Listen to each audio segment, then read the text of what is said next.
PMC ప్రేక్షకులకు నమస్కారం. ఈరోజు జరుగుతున్న ఈ క్షణాలు ఒక అద్భుతం, అనిర్వచనీయం, అత్యంత మధురం. బ్రహ్మర్షి పితామహ పత్రిజీ ఆయన కలలుగన్న ధ్యాన జగత్, శాకాహార జగత్, పిరమిడ్ జగత్ ఏవైతే ఆయన లక్ష్యాలుగా ఆయన ఎంచుకున్నారో ఈ జీవిత కాలంలో ఆ లక్ష్యాలను సాధించే దిశగా పిఎంసి ఇండియా నుంచి అమెరికా విచ్చేసింది. ఫస్ట్ ఇంటర్వ్యూ కృష్ణ మాస్టర్ ఇల్లు వేదిక అయింది. ఫస్ట్ అనుభవం వారి సతీమణి శ్రీలక్ష్మి మేడం అనుభవం కారణమైంది. నిన్న రాత్రి మేడం యొక్క అనుభవాలు వింటున్నప్పుడు ఈ అనుభవాలు ఈ ప్రపంచం అంతా వింటే బాగుంటుంది అనిపించింది. వారి యొక్క విశేషమైనటువంటి ధ్యాన అనుభవాలను మనం ఈరోజు తెలుసుకోబోతున్నాం. And first interview Srilakshmi madam. Thank you madam. మీకు ఈ ఫస్ట్ ఇంటర్వ్యూ మిమ్మల్ని చేయబోతున్నాం. మీ స్పందన ఏంటి? ఫస్ట్ ఆఫ్ ఆల్ ఆనందానికి హద్దులే లేవండి. అంతా చాలా సంతోషంగా ఉంది. ఇది డ్రీమ్ కమ్ ట్రూ అంటారు కదా, నేను నిజంగా అయితే డ్రీమ్ కూడా చేయలేదు. నిజం చెప్పాలంటే నేను మిమ్మల్ని మిగతా మాస్టర్స్ని ఛానల్లో చూసి ఎన్నో అనుభవాలు, ఎంతోమంది గ్రేట్ మాస్టర్స్ ద్వారా మీరు చెప్పించడం, అవి విని అవి ఫాలో అవుతూ దాంట్లో ఉడతా భక్తిగా కొన్ని అన్నీ ఫాలో అవ్వకపోయినా సాధ్యమైనంత వరకు ఫాలో అవుతూ నేర్చుకుని ఎదుగుతూ ఉన్నాము. ఇంకా ఎంతో నేర్చుకోవాలి. ఈ ప్రాసెస్లో మీరు చక్కగా మేము ఉన్న చోటే మా ఇంట్లోనే మీరు మాకు ప్రత్యక్షమయ్యి మాకు ఇంటర్వ్యూ తీసుకుంటుంటే ఇది మాకు భాగ్యంలా ఉంది సార్. ఇంకా ఇంతకు మించి నాకు వేరే పదాలు ఏమీ రావట్లేదు. నిజంగా చాలా చాలా సంతోషంగా ఉంది. Thank you very much madam. Thank you very much. Masters, ఈ ప్రోగ్రామ్కి ఒక పేరు కావాలి. ఏం పేరు కావాలి అని ఆలోచించాం. పత్రి సార్ లక్ష్యం ఏంటంటే ధ్యాన జగత్. ఆయన ధ్యాన అమెరికా కాదు ఆయన లక్ష్యం, ధ్యాన జగత్. ఈ భూమండలం మీద ఉన్న ఈ జగత్లో ఉన్న అన్ని దేశాలన్నీ ధ్యానమయం అవ్వాలి, అందరూ ధ్యానం చేయాలి.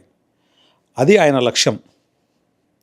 శాకాహార జగత్, పిరమిడ్ జగత్, ఆనంద జగత్, ఇవి ఆయన లక్ష్యాలు. ఆయన లక్ష్యాలు తగ్గట్లుగా దీని టైటిల్ ఉండాలి అన్నటువంటి సంకల్పంతో దీనికి ఒక పేరును మనం పెట్టుకోవడం జరుగుతోంది. ఆ పేరే ధ్యాన ప్రపంచం.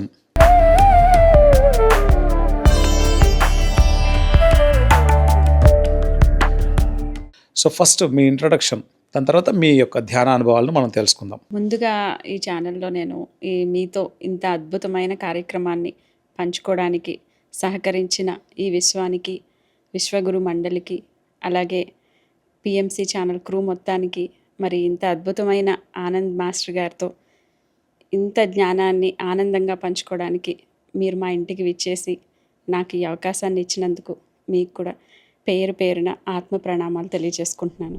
ఈ ధ్యాన జీవితానికి ముందుగా నా యొక్క బాల్యం ఎలా నడిచింది అంటే, మాది ఒక మధ్యతరగతి కుటుంబం. మేము వెస్ట్ గోదావరిలో భీమడోలు మండలం కురెల్లగూడెం అనే గ్రామంలో మా నివాసం. అందరి ఇళ్ళలాగానే ఒక మిడిల్ క్లాస్ ఫ్యామిలీ ఎలా ఉంటారో అలాగే అద్భుతంగా ఉన్నాము. ఒక జాయింట్ ఫ్యామిలీ. రోజు కూడా 10-15 మందితో ఉండేది మా జీవితం. ఇంకా చదువు కూడా అద్భుతంగా యావరేజ్ స్టూడెంట్ని.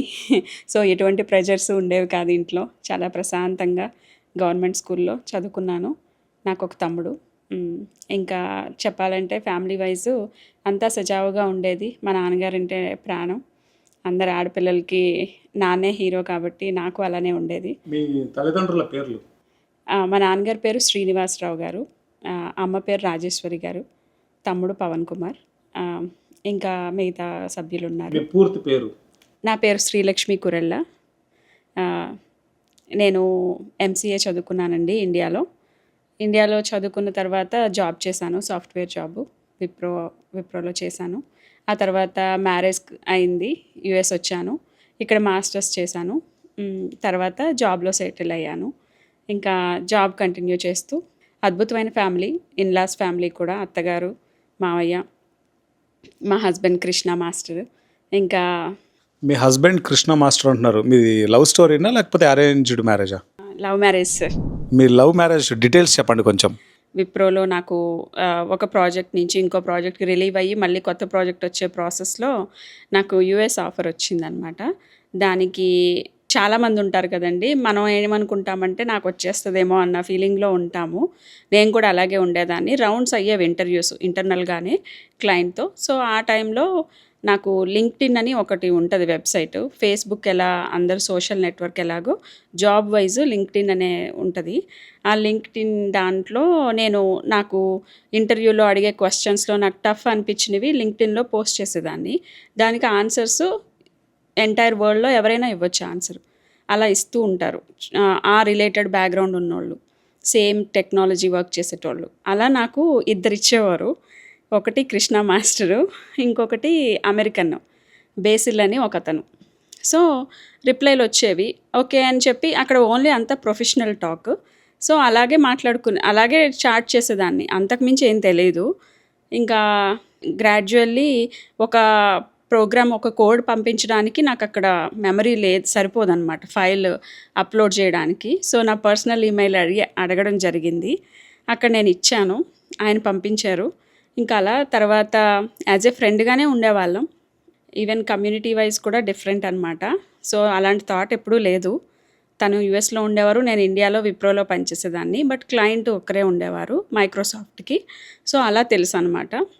తర్వాత ఇంకా అలా నేను కూడా ఫస్ట్లో రిజెక్ట్ చేసినా కానీ తర్వాత మళ్ళీ యాక్సెప్ట్ చేసి ఇంట్లో వాళ్ళని ఒప్పించుకుని చాలా హ్యాపీగా మ్యారేజ్ చేసుకున్నామండి. ఎటువంటి ఎవరిని నొప్పించకుండా, కొంచెం ఇనీషియల్గా అయినా కానీ తర్వాత హ్యాపీ ఎండింగ్ అయింది. మీ లవ్ స్టోరీ చాలా బాగుంది. ప్రకటనలు మీవి, ప్రచారాలు మావి, జీవితంలోని వెలుగులందరివి. పిఎంసి తెలుగు ఛానల్లో మీ యాడ్స్ కోసం సంప్రదించవలసిన ఫోన్ నంబర్స్. ఎందుకని ఈ ధ్యానంలోకి రావడం జరిగింది? లైఫ్ చాలా బాగుండేది. ఒక చిన్నది ఇందాక ఇన్కంప్లీట్ అయింది. మా అత్తయ్య గారు, మావయ్య గారు, కృష్ణ ఇక్కడే ఉంటారు మాతో పాటే. మా వదిన వాళ్ళు యుఎస్లోనే ఉంటారు, కృష్ణ వాళ్ళ సిస్టరు. అందరం చాలా హ్యాపీ ఫ్యామిలీ. మా తమ్ముడు కూడా యుఎస్ఏ. సో మా పేరెంట్స్ తప్ప అందరూ ఇక్కడే ఉన్నాం. సో చాలా అద్భుతం. ఏ లోటు లేకుండా ఉన్నది నా లైఫ్. నేను ఎప్పుడూ అలా డ్రీమ్ కూడా చేయలేదు. అలాంటిది చాలా హ్యాపీగా నడిచే టైంలో నాకు పాప పుట్టింది. పాప పుట్టిన 4 monthsకి నాకు బ్యాక్ పెయిన్ స్టార్ట్ అయింది. డిస్క్ ఇష్యూ అనమాట, L5S1 డిస్క్ ఇష్యూ. సో అది నేను ఇనీషియల్గా ఎవరైనా ఎలా అప్రోచ్ అవుతారో అలాగే నేను ఫిజియోథెరపీతో ఫిజియో చేయించుకుంటూ తర్వాత అవి వర్కౌట్ అవ్వక కైరోప్రాక్టిక్ అని ఇంకా వేరే వేరే మెథడ్స్ ఏమున్నాయో అన్నీ ట్రై చేసాము. అలా ఒక 1 year నెట్టేసాము. తర్వాత ఇంకా సివియర్ అయిపోయింది. సివియర్ అయిపోయినప్పుడు ఇంకా సర్జన్ని రికమెండ్ చేశారు ఇక్కడ డాక్టర్స్. మనం వెళ్ళడానికి కూడా ఉండదు, వాళ్ళే సర్జన్ని రికమెండ్ చేశారు. సర్జన్ రికమెండ్ చేసినప్పుడు surgeon you need a surgery అన్నారు. అక్కడ నాకు డిస్క్ రీప్లేస్మెంట్ సర్జరీ చేశారు. అది అయిన తర్వాత 6 weeksలో నువ్వు బెటర్ అయిపోతావు అని చెప్పారు. నేను అలాగే ఆఫీస్లో లీవ్ పెట్టాను. అప్పుడు సర్జరీకి ముందు నా సిచ్యువేషన్ ఎలా అంటే, నా వర్స్ట్ సినారియో 15 minutes కన్నా ఎక్కువ నేను కూర్చోలేను. అలాంటి స్టేజ్కి వచ్చాక అప్పుడు ఇంకా సెకండ్ ఒపీనియన్స్ అన్నీ తీసుకున్నాకే సర్జరీకి వెళ్ళాము. అది కూడా బెస్ట్ డాక్టర్స్తోనే వెళ్ళాము. But somehow it did not work well. అది సరిగా పని అవ్వలేదు. అది తర్వాత మాకు చాలా లేట్గా తెలిసింది. సర్జరీ అయిపోయాక కూడా నాకు డిఫరెన్స్ ఏమీ లేదు. నాకు ఇంకా సేమ్ పెయిన్ వస్తుంది, సేమ్ టైమే నేను కూర్చోగలుగుతున్నా. అంతకుమించి ఎక్కువసేపు నేను ఎఫర్ట్ చేయలేకపోతున్నాను, నుంచోలేకపోతున్నా. పెయిన్ అనమాట, షూటింగ్ పెయిన్లా ఉంటుంది. అయితే నేను డాక్టర్స్ని మళ్ళీ కన్సల్ట్ చేసినప్పుడు ఇట్ డిపెండ్స్ ఆన్ బాడీ అని అన్నారు. శరీర తత్వం బట్టి హీల్ అవుతుంది, మేబీ నీకు ఇంకొంచెం టైం పట్టేటట్టుంది, సో ఇంకా 6 more weeks వెయిట్ చేయి అలా అనేవారు. నేను కూడా అలాగే ఆఫీస్లో పర్మిషన్ తీసుకుంటూ ఇంట్లోనే వర్క్ ఫ్రమ్ హోమ్ చేస్తూ ఉండేదాన్ని. వర్క్ చేస్తూ కొంతసేపు మధ్య మధ్యలో లేడౌన్ అవ్వడం, మీటింగ్ ఉన్నప్పుడు లేడౌన్ అయ్యి వింటాం, నా టైం వచ్చినప్పుడు మళ్ళీ లేచి మాట్లాడటం అలా చేసేదాన్ని. అలాగే ఎక్కువ నైట్ పిల్స్ వేసుకుని పడుకునేదాన్ని. స్లీపింగ్ ట్యాబ్లెట్ లేకుండా నా వర్క్ కుదరదనమాట. మళ్ళీ నెక్స్ట్ డే మార్నింగ్ లేచి వర్క్ చేయలేను, అలా ఉండేది సిచ్యువేషను. ఇంకా అలా మా ఇంట్లో నేను ఒక రూమ్లోనే ఎక్కువ ఉండేదాన్ని. ఎక్కడ థెరపీస్కి వెళ్ళడానికి, హాస్పిటల్ అపాయింట్మెంట్స్కి, లేదా క్లోజ్ ఫ్రెండ్స్ ఎవరైనా ఇంట్లో పిలిస్తే అక్కడ కూడా వెళ్ళి నాకు పడుకునే ఫెసిలిటీ ఉంటేనే నేను అలా వెళ్ళేదాన్ని, లేదంటే వెళ్ళేదాన్ని కాదు. నా లైఫ్ ఇలా అయిపోయింది ఏంటి అని చాలా బాధేసేది. అదే టైంలో మా నాన్నగారికి కూడా బ్రెయిన్ స్ట్రోక్ వచ్చిందనమాట పాప ఫస్ట్ బర్త్డే అయ్యాక. నాకు ఆయన అంటే చాలా ఎమోషనల్. ఆయన లేకుండా వేరే లైఫ్ ఉండదు అన్న ఫీలింగ్ అనమాట నాకు. సో అప్పుడు నేను బాగా లోకి వెళ్ళిపోయాను. లోకి వెళ్ళినప్పుడు నాకు ఎప్పుడూ కూడా మైండ్లో 100 థింగ్స్ నడిచేసేవి. ఇప్పుడు నేను వర్క్ చేస్తున్నా కానీ నాకు పాప ఏం చేస్తుందో డే కేర్లో, ఇండియాలో అమ్మా నాన్నలు ఎలా ఉన్నారో, ఆయనకి ఏదన్నా అయితే ఎలాగా, పల్లెటూరులో ఉన్నాం కదా, ఇలా ఎన్నో చాలా చాలా ఆలోచనలు వచ్చేసేవి. అంటే నేను ప్రెజెంట్లో ఉండలేకపోయేదాన్ని. ఇక్కడ నేను వర్క్ చేస్తున్నా అంటే వర్క్లో ఉండాలి కదా లెక్క ప్రకారం, కానీ నాకు ఇన్ని థింగ్స్ నడిచేవన్నమాట. ఓకే. ఇలా ఉన్నప్పుడు ఒకానొక రోజు అక్కడికి వెళ్ళాక మళ్ళీ సెకండ్ టైం బ్రెయిన్ స్ట్రోక్ వచ్చింది మా ఫాదర్కి. ఇంకా నేను తమ్ముడు ఇక్కడే ఉన్నాం, వెళ్ళే సిచ్యువేషన్ కాదు. బట్ ఆఫ్కోర్స్ రిలేటివ్స్ హెల్ప్తో మా అమ్మగారు బాగానే గెట్ ఆన్ అయ్యారు. బట్ ఉంటుంది కదండి మనకి. అప్పుడు నేను చాలా మళ్ళీ ఎమోషనల్గా బాగా కొంచెం లోకి వెళ్ళాను. ఆ రోజు ఏంటంటే నాకు తెలియలేదు. నేను స్లోగా సాడ్గా ఉన్నాను కదా అని చెప్పి కృష్ణ మాస్టరు పాపని తీసుకుని యాజువల్గా బయటకు తీసుకెళ్ళి గేమ్స్ అవి ఆడిస్తారు. తనకి గేమ్ ఉంది, తిని కూడా వెళ్ళారు. సో నన్నేమి ఇబ్బంది పెట్టకుండా వాళ్ళే టిఫిన్ వేసుకుని వెళ్ళిపోయారు బ్రేక్ఫాస్ట్ చేసి. వాళ్ళు వచ్చేసారు, బట్ నేను అదే స్పాట్లో ఉన్నాను. మధ్యాహ్నం అయిపోయింది, నేను టిఫిన్ తినలేదు, వాళ్ళకి లంచ్ ప్రిపేర్ చేయలేదు. నేను అలా కూర్చున్నాను, నాకు తెలియలేదు టైం. ఎప్పుడు అలా లేను, అదే ఫస్ట్ టైం. అయితే ఇంకా ఆ రోజు కృష్ణ మాస్టర్ అన్నారనమాట, ఇది నీకు కొంచెం పెయిన్ఫుల్గా ఉంటుంది నేను ఇప్పుడు చెప్పే మాటలు, బట్ ఎవరికైనా ఇది ప్రతి ఒక్కళ్ళ లైఫ్లో ఇలాంటి సిచ్యువేషన్స్ సహజం. ఏదో ఒక టైంలో ఇలాంటి సిచ్యువేషన్ వస్తుంది, అప్పుడు నువ్వు తీసుకుని ముందుకు వెళ్ళాలి. బట్ ఇలా లో వెళ్ళిపోయి నువ్వు బాధపడుతూ ఇంట్లో వాళ్ళని కూడా బాధ పెట్టకూడదు అని అన్నారనమాట.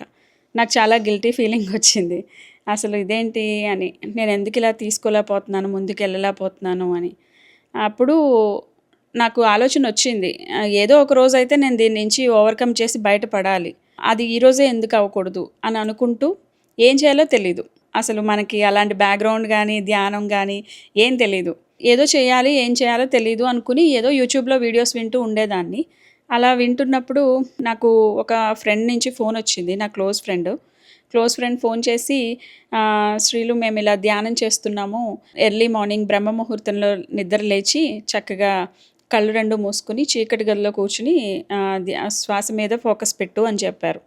ఒక మెథడ్ కూడా తెలియదు, వేళల్లో వేలు పెట్టుకోవాలి, మనం ఇలా కాళ్ళు క్రాస్ చేసుకోవాలి, లేదా ఒక ఆనాపానసతి అని పేరని ఏమీ తెలీదు. వాళ్ళు చెప్పారు.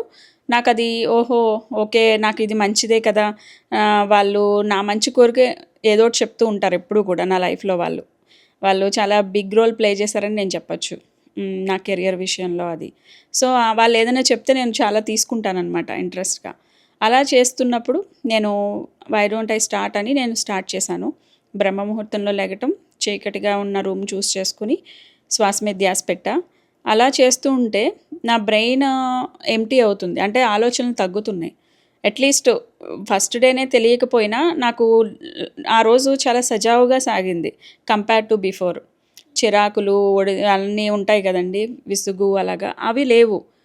ఎంత కామ్ మనస్తత్వం అయినా మాట్లాడేటప్పుడు ఒక మాట అనేస్తూ ఉండేదాన్ని, లేదంటే ఆ పెయిన్ తీసుకోలేక స్ట్రెస్ వచ్చేసేది. ఎంత పిల్స్ వేసుకున్నా ఉంటుంది కదా ఆ పెయిన్, విసుగు వచ్చేస్తుంది. మోర్ దాన్ 1 టైము చెప్పాలంటే విసుగు వస్తుంది. అలా నేను కొంచెం ఫేస్ చేసేదాన్ని. అయితే ధ్యానం చేస్తున్నప్పటి నుంచి నాకు ఆలోచనలు తగ్గుతున్నాయి. టూ మెనీ ఆలోచనలు రావట్లేదు, నెగిటివ్ ఆలోచనలు, అవి సరికాని ఆలోచనలు రావట్లేదు. ఇదేదో బాగుంది అనుకున్నా. అలా ఒక 4 డేస్ చేసిన తర్వాత నేను అబ్జర్వ్ చేస్తే నేను తెలియకుండానే అయింది. నేను 20 మినిట్స్ 25 మినిట్స్ కూర్చోగలుగుతున్నా ధ్యానంలో. అలాగే ఆ రోజు నేను వర్క్ చేసుకునేటప్పుడు కూడా 20-25 మినిట్స్కి బ్రేక్ తీసుకుంటున్నా. ఇదేదో బాగుందే, నేను మైండ్ని ఎంప్టీ చేద్దాము, స్ట్రెంగ్తన్ చేసుకుందాం అనుకుంటే నాకు నా హెల్త్ కూడా క్యూర్ అవుతుంది ఏంటి, ఇదేదో భలే ఉంది, దీన్ని చేయాలి అనుకుని చేశాను. చేస్తూ ఉంటే ఒక 15-20 డేస్ మధ్యలో నాకు అద్భుతమైన ఎక్స్పీరియన్స్ జరిగింది. ఆ ఎక్స్పీరియన్స్ ఏంటంటే నాకు అటుకి పేరు ఏం తెలియదు. అప్పుడు ధ్యానం చేస్తూ ఉంటే ఒకలాంటి స్థితికి వెళ్ళాను నేను. అక్కడ ఒక 0 స్టేజ్ అంటారు కదా, శూన్యస్థితి అని, అది నాకు తెలియదు. అది చేస్తూనే ఉన్నాను. ఒకానొక టైంలో నాకు ఆ శ్వాసను కూడా గమనించడం అనేది తెలియలేదు. అలా నేను నా బాడీలోంచి గట్టిగా ఒకటి లాగి బయటకు వచ్చినట్టుగా వచ్చి నా సోల్ అనేది నేనున్న కూర్చున్న ప్లేస్ కన్నా ఒక ఫీట్ పైన నేను అక్కడి నుంచి నా బాడీని చూడగలుగుతున్నా. నాకు ఎలా అనిపించిందంటే ఒక 50 కేజీల బరువుని తీసి పక్కన పెట్టినట్టుగా అనిపించింది. నేను అంత తేలిగ్గా ఉన్నాను. అసలు ఏదో ఇక్కడ చిన్న ఒక వెంట్రుకలాగా, ఒక బుడగ ఎలా ఎగురుతుంది ఆకాశంలో అలా ఎగురుతున్నాను. అక్కడి నుంచి చూస్తున్నాను. అలాగే అదే టైంలో సేమ్ టైంలో నాకు ఆస్ట్రల్ ఎక్స్పీరియన్స్ జరిగింది. అంటే అది ఒక టన్నల్లోకి ఇలా వెళ్తూ ఒక పెద్ద వెలుగు వచ్చింది. ఆ వెలుగులో అంతా నీలంగా ఉంది. అక్కడ మధ్య మధ్యలో స్టార్స్ ఉన్నాయి, నక్షత్రాలు. ఆ బ్లూ కూడా చాలా అందమైన బ్లూ. నేను ఇప్పటి వరకు మన రియల్ లైఫ్లో మనం ఫొటోస్లో కానీ ఎక్కడ చూడం, అది నేచర్లో కూడా అలాంటి బ్లూ అది. అక్కడ ప్లానెట్స్ తిరుగుతున్నాయి, గ్రహాలన్నీ. Pin drop silence. నాకు కిందంతా తెల్లగా ఉంది, ఫాగ్ లాగా. ఇదేంటి అసలు, ఎక్కడున్నాను నేను అనుకుంటున్నాను. అసలు ఎంత లైట్ వెయిట్ అంటే ఒక వెంట్రుకలా ఎగురుతున్నాను అక్కడ. నాకు ఉలిక్కిపడి లేచి కళ్ళు తెరిచాను అనమాట. అది భయం అనుకోలో ఏమో తెలీదు. నేను కళ్ళు తెరిచి చూస్తే మళ్ళీ నేను ఎక్కడున్నానో అక్కడే ఉన్నాను. ఆ రోజు నాకు అసలు ఎంత ఆనందం అంటే చెప్పలేనంత ఆనందం వచ్చింది కళ్ళు తెరిసాక. నాకేదో ఒకలాంటి ఎనర్జీ నా మీద వాలినట్టుగా, ఏదో ఒక ఏంజల్ నాతో ఉన్నట్టుగా, నాకు చుట్టూ మనకి వైట్ అవుట్లైన్ వేస్తే ఎలా ఉంటుందండి డ్రా చేసిన బొమ్మకి, వైట్గా ఒకలాంటి కాంతి యాడ్ అయినట్టు అనిపించింది నాకు. అలాగే మా అంకుల్ ఎప్పుడు చెప్తూ ఉండేవారు రమణ మహర్షి గారి గురించి. నిన్ను నువ్వు తెలుసుకో, నిన్ను నువ్వు తెలుసుకో అని బుక్లో చెప్పేవారు. నిన్ను నువ్వు తెలుసుకో ఏంటి అనుకున్నాను, అది ఆ రోజు గుర్తొచ్చింది. నిన్ను నువ్వు తెలుసుకో అంటే ఓహో నేను ఇది శరీరము, నేను వేర్వేరా అని నాకు ఆ రోజు ఆ చిన్న గుర్తొచ్చింది. నిజంగా మా అంకుల్ మాట గుర్తొచ్చింది. ఓ ఇదా అనుకున్నాను. ఇంకా నేను ధ్యానం నుంచి బయటకు వచ్చాక కృష్ణ మాస్టర్కి షేర్ చేశాను, నేను ఈరోజు మ్యాజిక్ చూశాను అని. ఎందుకంటే నాకు ఏ పేరు తెలీదు. ఒక ఆస్ట్రల్ ఎక్స్పీరియన్స్ అని కానీ, ఒక బాడీలో నుంచి సోల్ బయటకు వస్తుందని ఏం తెలియదు. ధ్యానం చేస్తే ఇవి జరుగుతాయని అస్సలు తెలియదు. ఈ మ్యాజిక్ నాకు ఎప్పుడూ కావాలి అనిపించింది. ఇదేంటో బాగుంది, దీన్ని వదలకూడదు, ఇది నాకు మళ్ళీ మళ్ళీ రావాలి అనిపించింది ఇలాంటి అనుభవం. ప్రకటనలు మీవి, ప్రచారాలు మావి, జీవితంలోని వెలుగులందరివి. పిఎంసి తెలుగు ఛానల్లో మీ యాడ్స్ కోసం సంప్రదించవలసిన ఫోన్ నంబర్స్. మీరు మెడిటేషన్లోకి రావడానికి కారణం మీ పెయిన్. సో చాలామంది పెయిన్ని ఏదైనా మన లైఫ్లో డిఫికల్ట్ వస్తే చాలామంది ఆ డిఫికల్ట్ రావడానికి కారణం ఏంటో తెలియక చాలామంది దాని ద్వారా డిప్రెషన్కి వెళ్తుంటారు, దాంట్లోనే జీవితం అంతా గడిపేస్తుంటారు. మీరు లక్కీగా ఆ పెయిన్ మీ ఎన్లైటన్మెంట్కి కారణం అయిపోయింది. ఇప్పుడు మీరు ఆ పెయిన్కి, ఒకవేళ ఆ పెయినే ఒక మనిషి అనుకోండి, మీరు ఆ పెయిన్కి ఏమని చెప్తారు? దానికి నేను సాష్టాంగ నమస్కారం చేస్తానేమో. ఎందుకంటే అది నాకు అర్థమైంది, ఆ మ్యాజిక్ చూశాను. తర్వాత గోయింగ్ ఆన్ నేను పత్రిజీ గారిని, అలాగే మిగతా ఇలా ఛానల్స్ ఇవన్నీ నా లైఫ్లోకి వచ్చినాయి, ఒకటి తర్వాత ఒకటి. 3 రకాలుగా వచ్చింది ధ్యానం నా లైఫ్లోకి. ఒకటి ఫ్రెండ్ ద్వారా, ఇంకొకటి ఒక ఆంటీ చెప్పారు, మా ఫ్రెండ్ వాళ్ళ అత్తయ్య గారు. ఒక లింక్ పంపించానమ్మా చూడు అన్నారు. నీ హెల్త్ ఎలా ఉంది అనేవారు నేను ఎవరింటికి వెళ్ళినా. నడునొప్పి ఎలా ఉందమ్మా అని. బాగుందా ఆంటీ, పర్వాలేదు, ఇప్పుడు ధ్యానం చేస్తున్నాను, బెటర్ అయ్యాను అన్నాను నేను. ఆవిడ ధ్యానం చేస్తున్నారు, ఆవిడ ఎన్నో గంటలు చేస్తారంట. అయితే ఎప్పుడు కలిసేవాళ్ళం కానీ ఆ ఫ్రీక్వెన్సీలో లేనప్పుడు మనకు అవి వినపడవు, అవి దృష్టికి రావు. బట్ అప్పుడు వచ్చింది. ఆవిడ నాకు లింక్ పంపించారు. ఆ లింక్ ఓపెన్ చేసి చూస్తే ఒక బేబీ, ఒక అమ్మాయి 10-15 సంవత్సరాల అమ్మాయి మిగతా పిల్లలకి ధ్యానం చెప్తుంది. అక్కడ ధ్యానంలో ఆమె మీ ఎక్స్పీరియన్సెస్ ఏంటి అంటే, నాకు థర్డ్ ఐ ఓపెన్ అయిందని చెప్తున్నారు. నాకు థర్డ్ ఐ ఓపెన్ అయింది అంటుంటే నేను దిస్ ఈజ్ టూ మచ్, అసలు శంకరుడికే కదా 3వ కన్ను ఉండేది, వీళ్ళేంటి 3వ కన్ను అంటారు అనుకుని నేను కామ్గా మళ్ళీ ఓపెన్ చేయలేదు, ఇంకా ఛానల్ ఇంకా కంటిన్యూ చేయలేదు, ఆపేశాను. ఆ తర్వాత 3వసారి మా అత్తయ్య గారు ఇండియా నుంచి ఒక బుక్ పట్టుకుని వచ్చారు. ఊర్లో ఇలాగా ఇంటింటికి వచ్చి ధ్యానం చెప్తున్నారు, ఇది చేస్తే నీకు తగ్గిపోద్దంట అని చెప్పి తీసుకొచ్చారు. ఆ బుక్ని నేను అలాగే చూశాను. అప్పుడు దాని మీద ఉన్నది పత్రిజీ గారి బొమ్మ.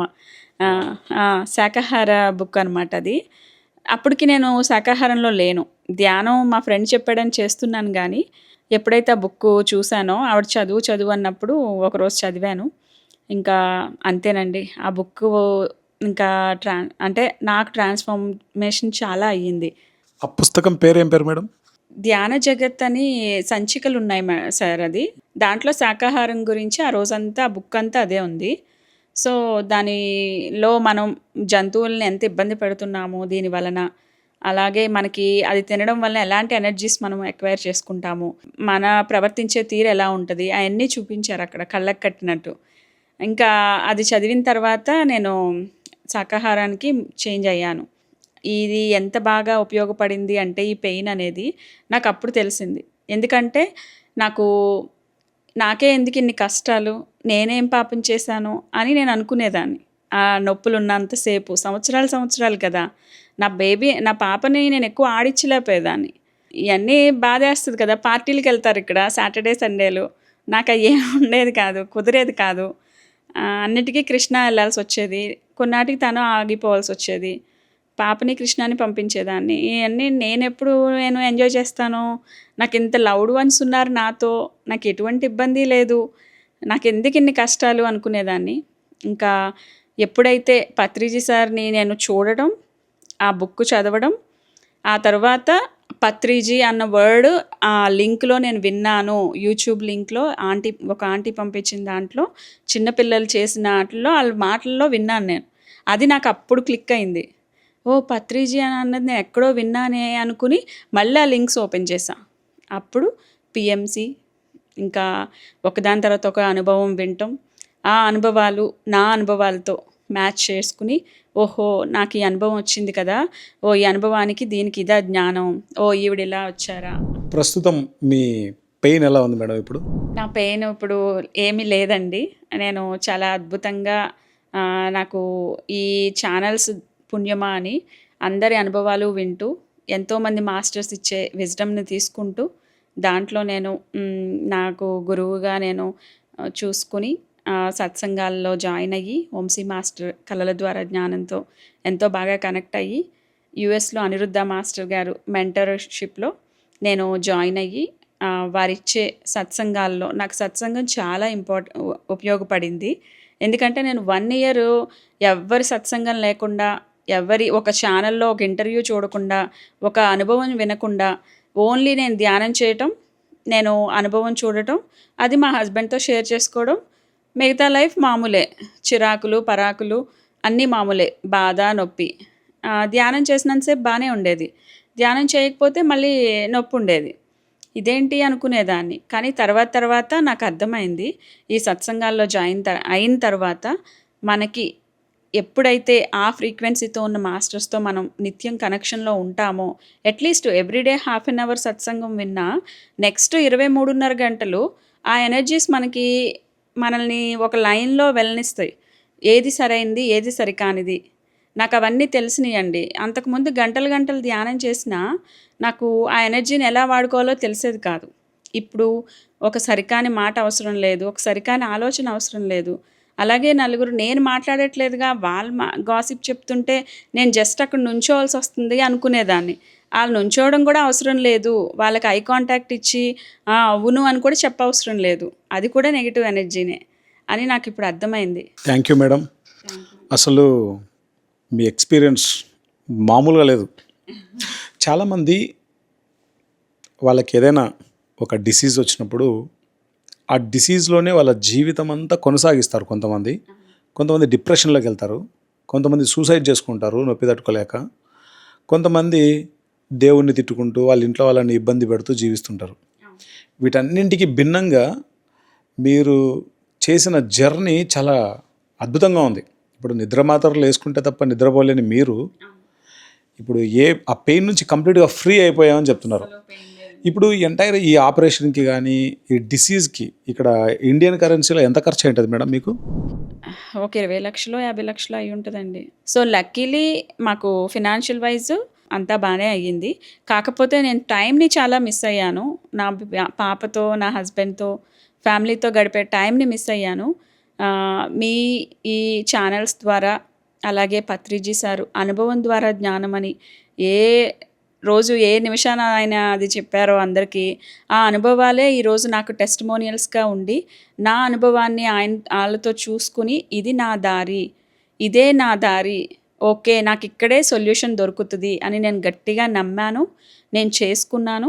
ఈరోజు నొప్పి లేని స్థితిలో ఉండడం వలన నేను మాత్రమే ఆనందంగా లేను. నా ఫ్యామిలీ మొత్తం ఆనందంగా ఉందండి. నా గురించే ఆలోచించేవారు. నా హస్బెండు, అత్తయ్య గారు, అమ్మ అందరూ పాపం తినకి తగ్గిపోతే బావుండును అని. అసలు ఎంత ఆనందమా! ఒక్క మనిషి మారితే టోటల్ ఫ్యామిలీకే ఎంతో ఆనందమండి. అది నేను కళ్ళారా చూశాను.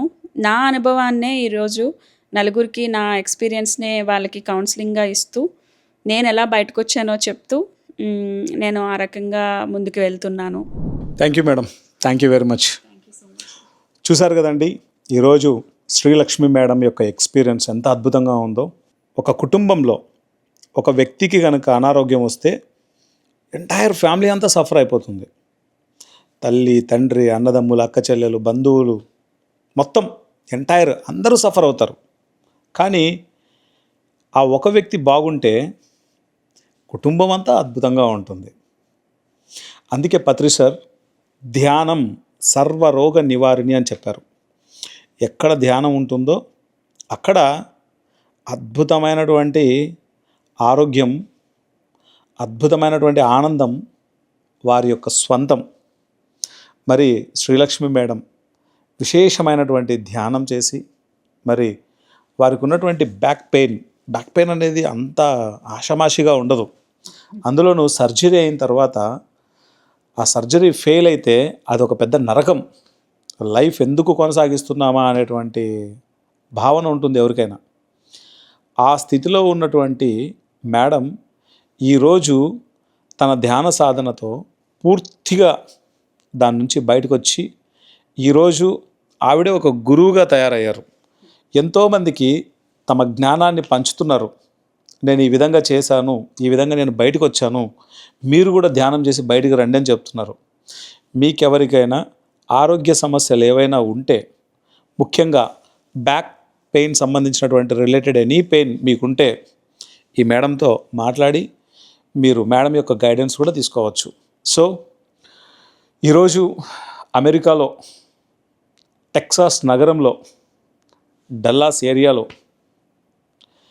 యూలెస్ అనేటువంటి ఈ సిటీలో this is the first interview. ఇది ఎప్పటికీ మర్చిపోలేము. ఎన్ని ఇంటర్వ్యూలు జరిగినా దీని ప్రత్యేకత దీనిదే. సో ఆ ఫస్ట్ ఇంటర్వ్యూ కూడా ఎంతో అద్భుతమైనటువంటి ఇంటర్వ్యూ. సో ఈ యొక్క ధ్యాన ప్రపంచం అనేటువంటి ఈ యొక్క ప్రోగ్రాంలో శ్రీలక్ష్మి మేడం యొక్క విశేషమైనటువంటి ధ్యాన అనుభవాలను మనం తెలుసుకున్నాం. నెక్స్ట్ ఎపిసోడ్లో మరిన్ని విశేషాలు మనం తెలుసుకుందాం. అంతవరకు చూస్తూ ఉండండి pyramid meditation channel. Thank you very much.